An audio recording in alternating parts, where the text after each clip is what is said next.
ये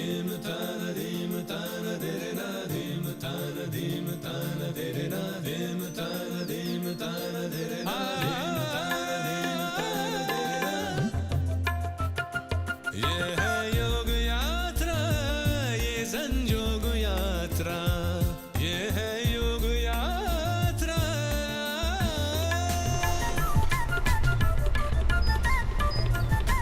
ये आपकी खातिर लाए आज योग में सुख के जितने राज, जो दुनिया योग की राह चली, अंदर बाहर खुशियाँ मिली।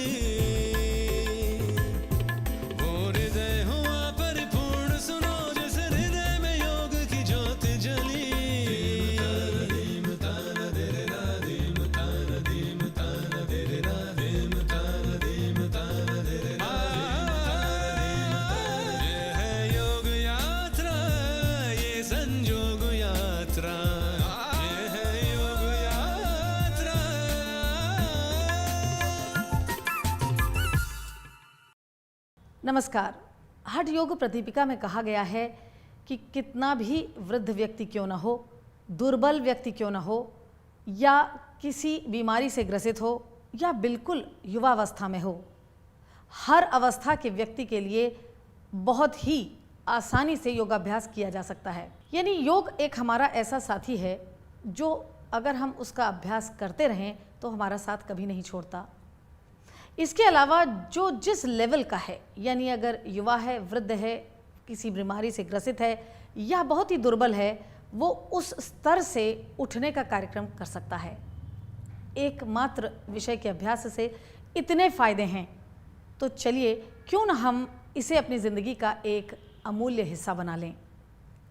आज के इस एपिसोड में हम आपको सेतुबंध सर्वांगासन के एवोल्यूशनरी फॉर्म को सिखाना चाहेंगे। तो चलिए सीखते हैं सेतुबंध सर्वांगासन का एवोल्यूशन कैसे होता है।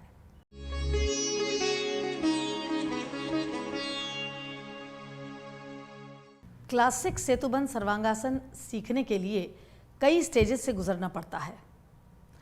फाइनलिटी से पहुंचने से पहले चतुष्पाद आसन का अभ्यास में आना अति आवश्यक है। तो हम आपको सेतुबंध सर्वांगासन के क्लासिक फॉर्म में पहुंचने से पहले चतुष्पाद आसन के जरिए उसकी प्रिपरेशन सिखा रहे हैं। आप दंडासन में बैठेंगे और फिर पीठ के बल लेट जाएंगे। लेटने के बाद आप अपने दोनों पैरों को मोड़ेंगे और हील्स को बटक बोन के जितने करीब ला सकें लाएंगे। फिर दोनों एंकल्स को बाहर की ओर से पकड़ेंगे। आप देख सकते हैं इसमें शोल्डर्स कैसे रोल हो रहे हैं। और फिर सांस लेते हुए आप अपने बटक को उठाएंगे। ये उठाने की क्रिया आपकी मैक्सिमम होनी चाहिए और कोशिश ये रहनी चाहिए कि घुटने आपके करीब रहें, यानी outer knee in line with the outer hip joint. यदि आप ये कर रहे हैं तो ध्यान रखिए कि आपकी चेस्ट की ओपनिंग पूरी होगी, sternum perpendicular to the floor होगी।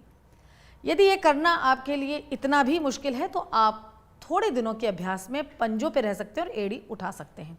इससे पोज लाइट हो जाता है और आपकी स्पाइन में धीरे धीरे मोबिलिटी आने लगती है। लेकिन चतुष्पाद आसन फाइनल जो है, एड़ी नीचे रखिए राकेश, ये सीखना अनिवार्य है यदि आप सेतुबंध क्लासिक सीखना चाहते हैं। तो इस तरह से आप देख सकते हैं शोल्डर की प्रिपरेशन, लंबर स्पाइन की प्रिपरेशन, बटक बोन की प्रिपरेशन, नी की प्रिपरेशन चतुष्पाद आसन कराता है। फिर आप सांस छोड़ते हुए अपने शरीर को नीचे लाएंगे, नीज जोड़ेंगे, हाथ छोड़ देंगे, पैर अलग हैं, नीज जुड़े हैं। ये ऐसा हम इसलिए करते हैं ताकि आपकी लंबोसैक्रम स्पाइन ज़मीन पर ठहराव के साथ टिकी रहे और दर्द ना हो। फिर आप दाईं करवट लेंगे और धीमे से उठ जाएंगे और फिर दंडासन में अपने को स्थापित करेंगे। ये एक बहुत ही इम्पॉर्टेंट पेन अल्टीमेट स्टेज का आसन है जो आपको सेतुबंध सर्वांगासन की ओर, क्लासिक पोज की ओर ले जाता है।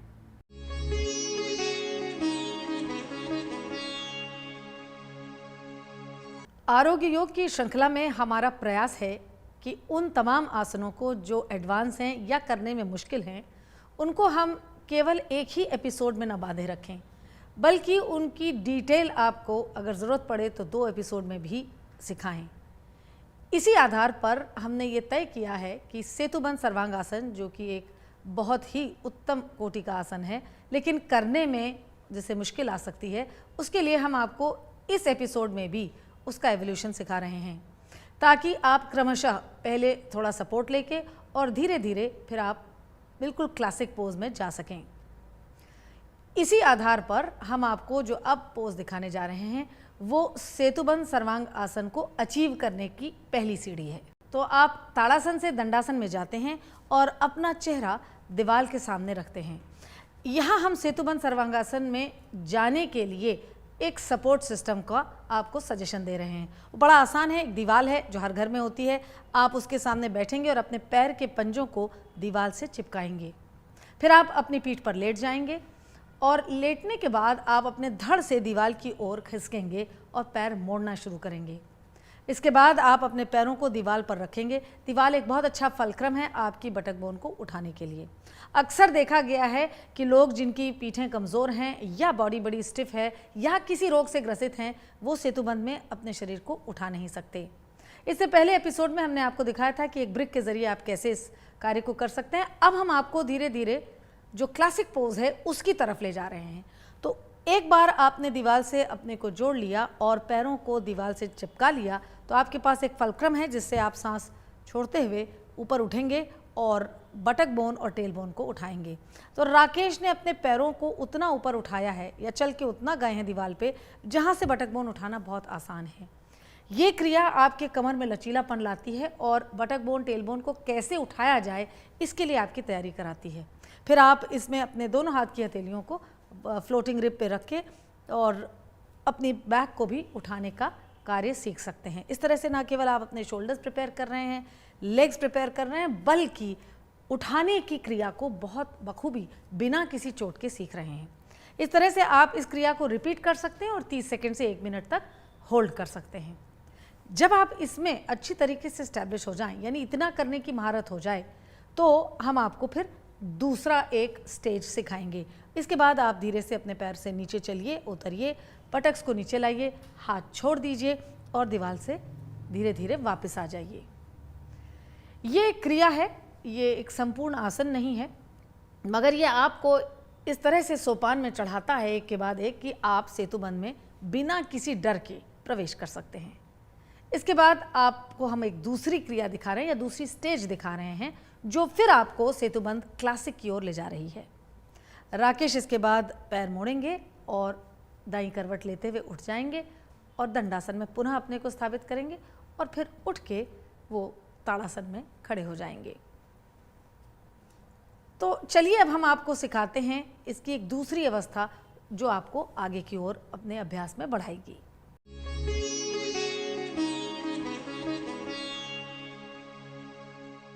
अब हम आपको सेतुबंद सर्वांगासन में जाने की एक ऐसी स्टेज सिखा रहे हैं जो आपके कॉन्फिडेंस लेवल को बहुत बढ़ाती है। मुझे भली प्रकार याद है कि जब मैं सीख रही थी इस आसन को और मेरी पीठ में चोट होने की वजह से एक बहुत ही भय रहता था कि कमर उठाएंगे कैसे। जब बीके सायंगर जी ने मुझे ये एक स्टेज सिखाई कि यहाँ से तुम अपनी यात्रा शुरू करोगी, तो न केवल मुझे बड़ा उत्साह हुआ बल्कि ये भरोसा हुआ कि एक न एक दिन मेरे जैसा शरीर जो बहुत चोट लगा हुआ है वो भी इसके क्लासिक पोज तक पहुंच सकेगा। हमारी ये बहुत भरपूर कोशिश है कि उन तमाम लोगों तक हम ये बात पहुंचा सकें जो कहीं ये मन में बैठा चुके हैं कि वो कमज़ोर हैं, शिथिल हैं या इतने ज़्यादा स्टिफ हैं कि वो कठिन पोज नहीं कर सकते। ऐसा बिल्कुल सच नहीं है।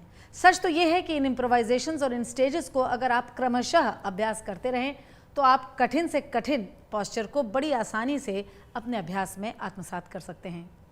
यहाँ हम आपको जो सिखाने जा रहे हैं उसमें आप देख सकते हैं कि दीवार के सामने एक कुर्सी रखी गई है और उसके आगे हमने एक स्टिकी मैट लगाई है ताकि आप फिसले नहीं। और हम अब सुरभि से कहेंगे कि वो पीठ के बल लेटें और अपने पैरों को कुर्सी पे रखें। ये पहली अवस्था है अपने को कुर्सी के सामने स्टेबल करने की। एक बात ध्यान रखें कि जो कुर्सी है वो किसी दीवार के सामने ही रखें और वो ऐसी दीवार हो जो मूवेबल ना हो, क्योंकि इसमें आप कुर्सी पर धक्का देंगे और उसको धक्का दे के आप अपने कार्य को करेंगे। एक बार आप कुर्सी के पास में आ गए, आप देख सकते हैं कि यहाँ बेंट लेग पोजीशन पे सुरभि लेटी हैं, जहाँ इनकी बटक बोन्स बिल्कुल कुर्सी से टच कर रही हैं और उन्होंने कुर्सी के बार्स पकड़ रखे हैं। कुर्सी की ऊंचाई आपको स्पेस देती है और कुर्सी के बार आपको वो क्षमता देते हैं जिससे आप अपनी भारी या चोटीली पीठ को उठा सकें। सांस छोड़ते हुए सुरभि अपने पैरों को चेयर पे एंकर करेंगी और बटक बोन और टेल बोन को उठाएंगी।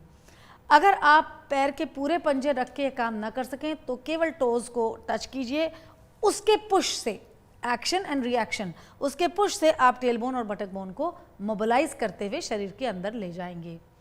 ये क्रिया बहुत अनिवार्य है क्योंकि सेतुबंध सर्वांगासन में आपको अपने पूरे दोनों टांगे और कमर को उठाना होता है। तमाम ऐसे लोग हैं, मैं उसमें स्वयं एक स्टेज में थी, कि आप उठा नहीं सकते क्योंकि आपको दर्द है। तो ऐसा करने से दो फायदे हैं, एक तो आप बड़ी आसानी से अपनी कमर को उठा सकते हैं, दूसरा ये परफेक्ट मोबिलाइजेशन है लंबर सैक्रम स्पाइन का। आप देखेंगे कि इसको करने से न केवल आप अपने को बैक आर्च के लिए प्रिपेयर कर रहे हैं बहुत अच्छी तरीके से, बल्कि आपकी पीठ का दर्द भी जाता रहता है। जनरली हमारी पीठ चोट लगने में या स्टिफ बॉडी होने में बहुत स्टिफ हो जाती है। दूसरी चीज़ इससे जो बहुत अच्छी हो रही है, आप देख सकते हैं कि शोल्डर का बहुत अच्छा प्रिपरेशन है ये सेतुबंध के लिए भी और सर्वांगासन के लिए भी।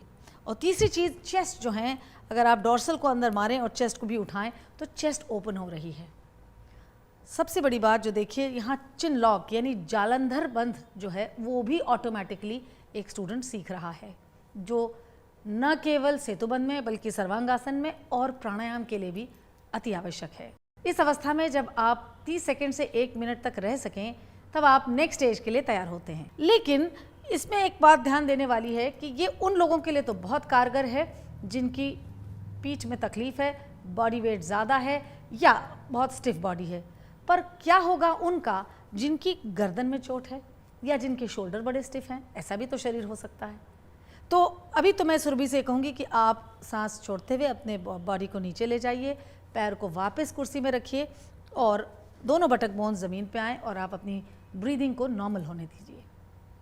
मगर इसके साथ ही हम आपको इसके बाद ये सिखाएंगे कि अगर आपकी गर्दन में चोट हो या कंधे इतने मोबाइल ना हो तो आप इस पोज को कैसे करेंगे, या दोनों ही दिक्कतें हों, कमर में भी हो और गर्दन में भी हो। अब मैं सुरभि से कहूँगी कि आप इस चेयर से बाहर निकले और दाईं करवट लेते हुए आप दंडासन में बैठे। ये हम आपको पहले भी बता चुके हैं कि हमेशा कोशिश रखिए कि दाईं करवट लीजिए, क्योंकि बाएं तरफ हार्ट होता है और हम लेटने की अवस्था से जब उठते हैं तो हम हार्ट को डिस्टर्ब या स्ट्रेन नहीं देते। दंडासन से आप उठ के ताड़ासन में आएंगे और अपने को ताड़ासन में स्थापित करेंगे। इस तरीके से आप एक स्टेज सेतुबंध की सीखते हैं।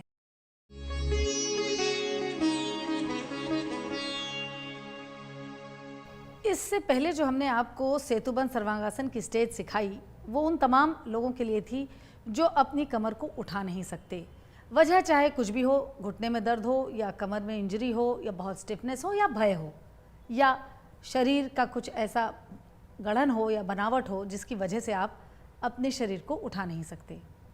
हमने आपको ये भी कहा कि अगर ऐसा व्यक्ति मिल जाए कि जिसकी कमर में भी चोट हो या स्टिफ हो और गर्दन और कंधे भी कारगर ना हो तो वो क्या करे।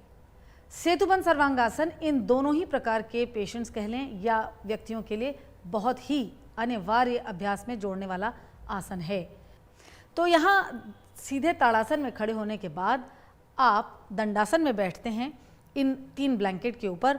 ये 3 ब्लैंकेट जो आप देख रहे हैं हमने एक के ऊपर एक बहुत अच्छे से पाइल करके लगाए हैं और कुर्सी से जोड़ के रखे हैं। ये इसलिए है कि ताकि आपकी गर्दन के लिए स्पेस मिले, कंधे का रोलिंग एक्शन हो और कंधे स्क्वीज ना हो, उन पर शरीर का वजन ना पड़े। इसके अलावा एक बात यहाँ बतानी बहुत ज़रूरी है कि जिनको तकलीफ़ होती है, ये मैं बात दावे के साथ कह सकती हूँ क्योंकि मैं भुक्तभोगी हूँ, एक अजीब से डर से वो व्यक्ति ज़िंदगी जीने लगता है। एक भय कि अब आगे क्या होगा और एक भय ये कि मैं करूँगा कैसे। तो उन सब को दिमाग में रखते हुए योगाचार्य जी ने जो ये एक तरीका सिखाया है ये अद्भुत है। इसके बाद आप अपने पैरों को चेयर पे रखेंगे और इस तरीके से कुर्सी पे रखते हैं कि जब आपका धड़ ब्लैंकेट पे आए तो आपके जो C7 है, 7th वर्टिब्रा है, वो ब्लैंकेट के फ्रंट एज पे हो और दोनों कंधे फ्रंट एज से कम 1.5 से 2 इंच की दूरी पे अंदर की तरफ हों। ये पोजीशन बनाना बहुत ही आवश्यक है, वरना जिनको गर्दन में तकलीफ है या सर्वाइकल स्पॉन्डिलाइटिस है, जब इस पोज में जाएंगे तो उनकी नेक जैम होने की बहुत संभावना है, क्योंकि बटक उठाना और फिर उस भार को थोड़ी देर तक उठे रहने देना, ये एक सुनने में तो आसान चीज़ है लेकिन करने में इतनी आसान नहीं है। नंबर 2 ये कि अगर आपके कंधों में कोई तकलीफ है, मान लीजिए फ्रोज़न शोल्डर से आप बाहर आ रहे हैं या कभी पहले पुरानी इंजरी थी, तो वो भी अगर आपने अपने C7 की पोजीशनिंग ठीक से नहीं की तो वो भी वज़न बहुत महसूस करेंगे और पोज से निकलने के बाद आप को बहुत ही तकलीफ होगी, स्टिफनेस होगी या दर्द होगा। तो एक बार आप अच्छे से ये बात तय कर लेंगे, इसको चेक कर लेंगे कि C7 जो है वो front edge of the blanket पे आएगा और दोनों कंधे 1.5 से 1.25 inch free end of the blanket से अंदर की तरफ रहेंगे। फिर आप कुर्सी के बार्स को पकड़ेंगे और पैर के पंजों को कुर्सी पे रखेंगे और सांस लेते हुए अपनी बटक बोन, टेल बोन को उठाएंगे। तो देखिए, जैसे जब आशिमा ने अपने शरीर को उठाया, और उठाइए बटक बोन और टेल बोन को आशिमा, और कंधे रोल कीजिए आशिमा पीछे की ओर। जी, तो ये एक बहुत अच्छा एक्शन है जिससे कंधे वापस पीछे की ओर जाते हैं। अगर आपको याद हो तो हमने इस तरह का कुछ बड़ा स्ट्रॉन्ग काम आपको सर्वांगासन से पहले भी करवाया था। तो यहाँ जो समझने वाली बात है कि सेतुबंध सर्वांगासन जो है उसके जितने भी कंधे के एक्शंस हैं या जितने भी गर्दन को सेट करने के एक्शन हैं या बटक बोन, टेल बोन को ठीक तरह से शरीर में पहुंचाने की अवस्थाएं हैं, वो सब सर्वांगासन में काम आती हैं। तो ये उसके लिए प्रिपरेटरी पोज का भी काम करता है। और बिना प्रिपरेशन के ये मेहरबानी कीजिएगा कि आप सर्वांगासन में डायरेक्ट मत जाइएगा। सर्वांगासन एक इन्वर्जन वाला पोज है जो कठिन पोज है। तो यहाँ जब आप इस पोज में आ जाएं और आप अपनी टेल बोन, बटक बोन को पंप इन कर सकें, अंदर ला सकें, इस अवस्था को होल्ड कर सकें, जैसे हमने पहले भी कहा 30 सेकंड से 1 मिनट तक, तब आप ये समझिएगा कि अब आप एक ऐसी स्टेज में आ गए हैं जो धीरे धीरे सेतुबंध सर्वांगासन की क्लासिकल पोज की तरफ बढ़ रहा है। हमारा ये मकसद कि आपको ये सारे पोस्चर्स डिटेल में पढ़ाएं का सिर्फ और सिर्फ एक ही है कि ये एडवांस पोजेस हैं, इनमें जाना थोड़ा कठिन है, लेकिन ये बहुत अनिवार्य पोस्चर्स हैं। ये ऐसे पोस्चर्स हैं जो आपके तमाम जॉइंट्स को, नर्व्स को नरिश करते हैं। तो इसलिए आप इस पोज में ऐसे रहेंगे थोड़ी देर के लिए। और हम अब आपको इसी के साथ ये भी दिखाएंगे कि ऐसा करने से आखिरकार कंधे और गर्दन में क्या हो रहा है जो आपकी सर्वाइकल के लिए, कंधों के लिए बहुत ही अनिवार्य है। ऐसा करने के बाद आप अपने शरीर को एक बार वापस नीचे लाएंगे, पैर के पंजों को चेयर पे रखेंगे और एक बार स्टेबिलिटी आने के बाद आपकी जब ब्रेथ नॉर्मल हो जाए तो दाईं करवट लेते हुए इस पोज से बाहर निकलेंगे। बाहर निकलने के बाद आप ताड़ासन में खड़े होंगे और हम आपको ये ज़रूर दिखाएंगे और समझाएंगे कि एग्जैक्टली इस प्रिपरेशन से हुआ क्या। तो चलिए देखते हैं कि हम किन मसल्स और किन जॉइंट्स पर एक छोटे से आसान से इम्प्रोवाइजेशन के ज़रिए क्या कुछ हासिल कर सकते हैं। तो अक्षमा आप यहाँ आइए और अब मैं अक्षमा से कहूँगी कि अपनी पीठ आपकी तरफ, दर्शकों की तरफ करें ताकि हम आपको दिखा सकें। हमने आपसे ये कहा कि C7 वर्टिब्री आपके front edge of the blanket पे आनी चाहिए। आप अगर ध्यान दें तो जो हमारी ट्रेपेजॉइड मसल है, जो सबसे चौड़ी मसल है, वो दोनों कंधों की ओर से रोम्बॉइडल ऐसे नीचे जाती है। यदि आपके कंधे आगे आ गए तो ट्रेपेजॉइड बल्ज करके नेक पे जाती है, इससे आपको नेक में दर्द होता है।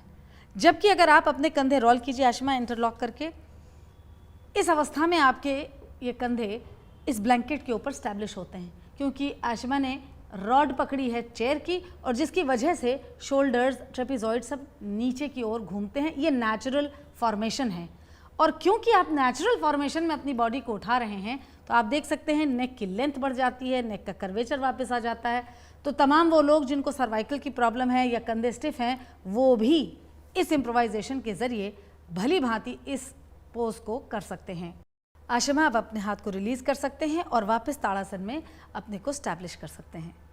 अब हम आपको चलिए ले चलते हैं सेतुबंध सर्वांगासन का क्लासिकल फॉर्म सिखाने के लिए। हमने आपको तमाम स्टेजेस में सेतुबंध सर्वांगासन के पास पहुंचने की क्रिया बताई है, लेकिन अब हम क्लासिकल फॉर्म को देखेंगे और सीखेंगे।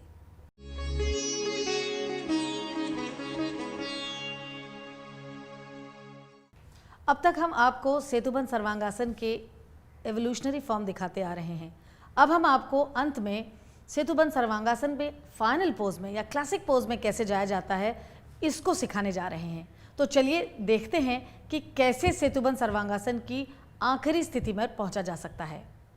आप सबसे पहले दंडासन में बैठेंगे और उसके बाद अपने पीठ के बल लेट जाएंगे। पीठ के बल लेट जाने के बाद एक बार सर उठाइए और देखिए कि क्या आपके पैर और पीठ एक लाइन में है। पैर सीधा कीजिए राकेश, लेग स्ट्रेट, और सिर उठा के देखिए कि आपके पैर और पीठ एक लाइन में है कि नहीं। एक बार अपने सिर को अपने पैर के साथ सीधी लाइन में रख लिया तो पैर मोड़ेंगे और अपने दोनों हाथ अपने शरीर के साइड में रखेंगे। हाथ के पंजे फर्श पे चिपके हुए हैं। फिर जोर से सांस छोड़ते हुए आप अपने बटक बोन, टेल बोन को उठाएंगे मैक्सिमम, और अपने हाथ की हथेलियों से लोअर रिब्स को वैसे ही सपोर्ट करेंगे जैसे सर्वांगासन में हमने आपको सिखाया है। आप देख सकते हैं कि यहाँ बहुत अच्छी तरीके से आपकी जो स्टर्नम बोन है वो सामने की ओर आ रही है। इस हद तक आपको अपनी स्टर्नम बोन को सामने लाना है कि वो लगभग परपेंडिकुलर फर्श से हो जाए। अगर आप पूरा नहीं चल सकते तो पैर के पंजों पर रख के जितना मैक्सिमम चल सकते हैं आप अंदर की ओर आएंगे। इस अवस्था में आपने जब महारती हासिल कर ली तो आप अपने पैरों को सीधा करेंगे और स्टेज 1 ये कहती है कि आप एड़ी पे रहें और दोनों पंजे टाइट करके परपेंडिकुलर रखें। ये सेतुबंध सर्वांगासन की एक ऐसी अवस्था है कि अगर आपने ये सीख ली तो क्लासिक में तो सिर्फ पैर के पंजे नीचे जाने हैं। अगर आप वो कर सकें राकेश के दोनों पंजे नीचे रखें और पैर सीधा कर लें तो ये सेतुबंध की क्लासिक अवस्था है। वापस आप उसी पोज में आ जाएं। ध्यान रहे कि सेतुबंध सर्वांगासन से बहुत ज़्यादा स्पाइन की मजबूती आती है और आपके नर्वस सिस्टम में बहुत मजबूती आती है। ये एक बैक आर्च है जो आपकी स्पाइन को प्रिपेयर करता है बड़ा स्ट्रांग। आप देख सकते हैं यहाँ भी थायराइड, पैराथायराइड पे बहुत अच्छा असर होता है। वापस लौटने के लिए आप फिर से पैरों को मोड़ेंगे और सांस छोड़ते हुए आप हाथ हटाएंगे और कमर को एग्जैक्टली अगर जाना चाहें लंबर सैक्रम स्पाइन को ज़मीन पे रखेंगे। घुटने जोड़ दीजिए और पैर फैलाए रखिए ताकि अगर आपकी कमर में कुछ थोड़ा भी कैच आया हो तो वो रिलीज़ हो जाएगा। एक बार इस अवस्था में आ गए तो आप दाईं करवट लेंगे और धीमे से आप इस अवस्था से वापस आ जाएंगे और पुनः दंडासन में अपने को स्थापित करेंगे।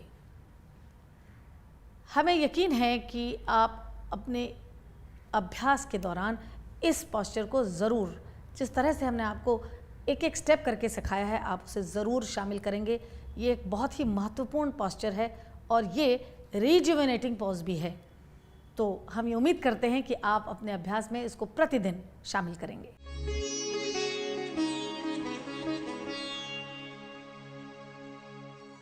यूँ तो हम आपको हर एपिसोड में योग से मिलने वाले फ़ायदे गिना रहे हैं, समझा रहे हैं और सिखा रहे हैं, मगर हम एक बात और भी बहुत ही ज़ोर लगा के कहते आ रहे हैं कि अगर आपको कोई भी बीमारी है, उसका इलाज चल रहा है और आप किसी डॉक्टर की निगरानी में दवाइयों का सेवन कर रहे हैं तो उन्हें न रोकें और न ही डिस्टर्ब करें।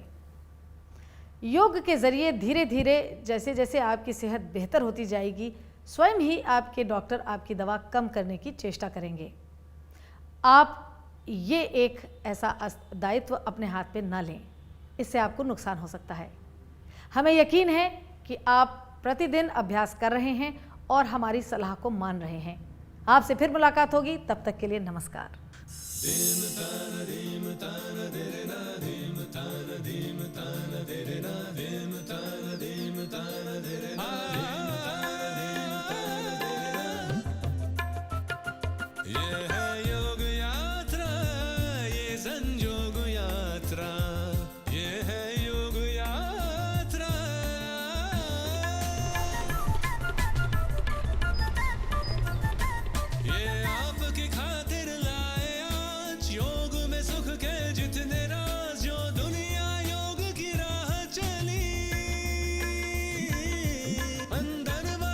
खुशियाँ